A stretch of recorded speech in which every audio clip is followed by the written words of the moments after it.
In the land of grills, welcome back, folks. And we've got the Chargriller Gravity Series 980 out here today. And you're looking at that and you're saying, well, hang on, you're supposed to just only use charcoal in here. You can use some wood chunks, but a whole split? Yeah, that's what we're gonna do, folks. So I'll give you a look-see here. We've got some leftover B&B on the bottom there, and we're gonna put our chunk in just like that, and then we're gonna surround it with charcoal. It's perfectly sized here for this. And this is Hickory, so we're gonna get some really good taste on brisket flat and a Chargriller. Let me show you how I do it. I've done it before, folks. Super simple to do. Remember, if I can do it, so can you. All right, so there's our brisket flat. Brisket is really getting difficult to find. It's been difficult to find for a long time. I've got a food store chain here in Wisconsin, I think it's in Illinois too, called Woodman's. And they have these little flats. This one was 5 1/4 pounds. It was 46 bucks, $8.99 a pound, I think, something like that. It's kind of when you get these, you never know how much you're gonna trim off. I was lucky with this one. There wasn't much to trim. I probably only took 1/4 to a 1/2 pound off. So fat cap is up, although I've taken the majority of it up. This is how it's gonna go on, and our grain is running this way, so we'll be cutting this way. It's gonna go on that top shelf. Let me just show you the setup with the charcoal before I fire up the Chargriller. Don't put it on and let the grill and the meat do their thing. All right, let's take a look at the setup. Now you're wondering, you have a rotisserie. I put a rotisserie on this. I'll leave the link down below to that. That was pretty easy, and it did work. Now, if you get one of these, there's a must-have mod, and that comes from my buddy Luke at LSS Mods, and that's the extension onto this top shelf here. And that's what makes this work really well, is that I can have water pan down below, my brisket flat right up there, water in there, and it makes cleanup, plus it gives a little bit of moisture where moisture is needed. Now, you're looking at the setup here. I'm gonna put some more charcoal, but I just wanted you to tell, and I pack it around. They're not tight, and if you got a tight area, I got a tight area right there. I just took some other charcoal, some lump pieces, and because I didn't want to leave a big gap in there. So I'll top the rest of this off with the B&B, and you can see I've got another mod there from Luke. A lot of people were having issues with the fans burning or the flappers burning, and Luke sells this extension. Now, I never had that issue, but I put it on anyway because a lot of people are having problems with it. Got my slider out, bottom door is open. I did put one more chunk in the ash basket. We've got a lot of smoke going on today, folks. Let's get it fired up. Let's get the brisket on. All right, just put the brisket on. Got a little bit of nice smoke rolling out of there. This thing is uncanny on how well it works. A lot of people didn't believe I got it set at 225. It says 225. And they said, well, that can't be true. So I put temp probes on the lid. Look at that.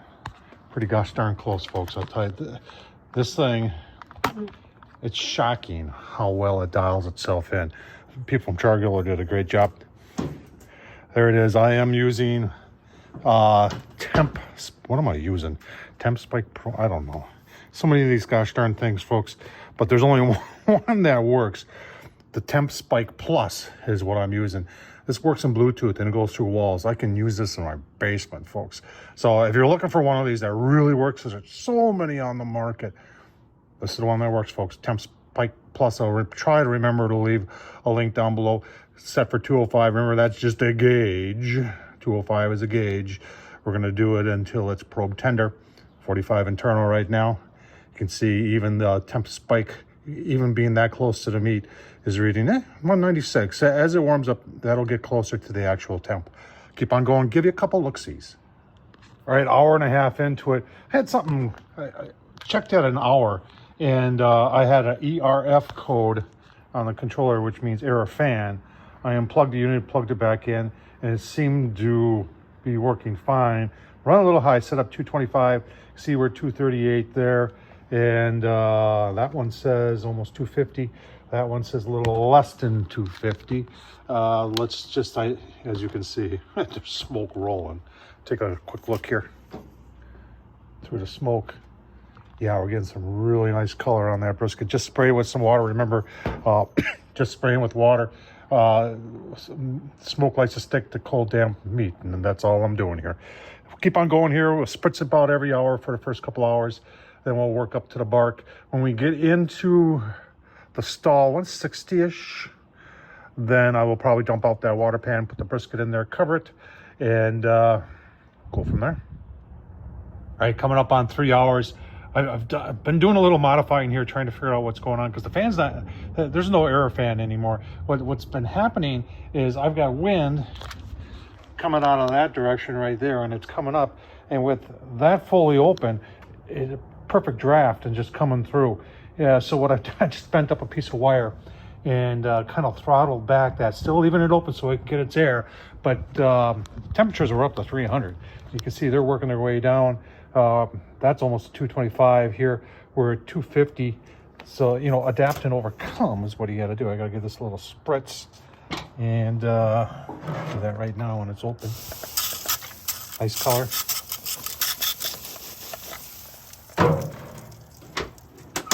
Give you a look, see here at what the what's that thing called?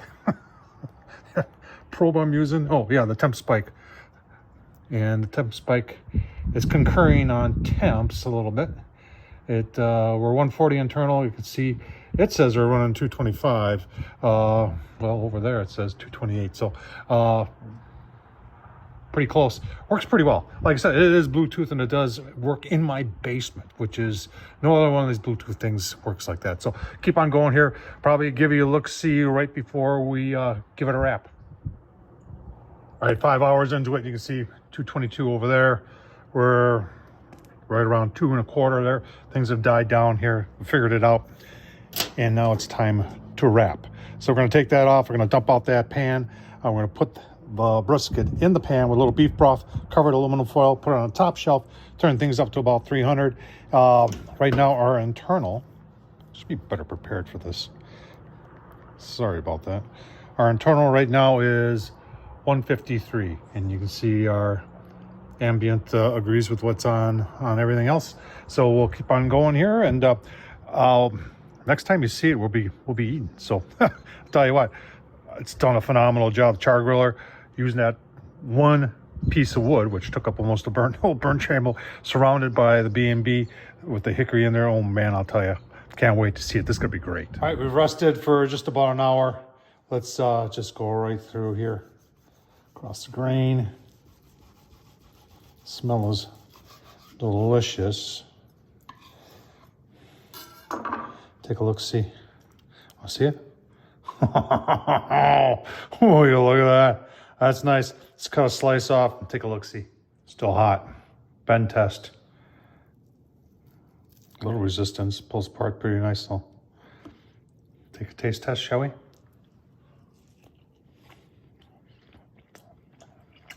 Oh man, yeah, that's delicious. Tell you what, I've had brisket off an offset before. If you were to give me that and give me this, I wouldn't be able to tell the difference. I really wouldn't. Chargriller, 980, gravity. It's not an offset, but it makes offset brisket. Tom Horsman at YouTube. Thumbs up, leave a comment. Remember, if I could do it, so can you. Thanks for watching, folks.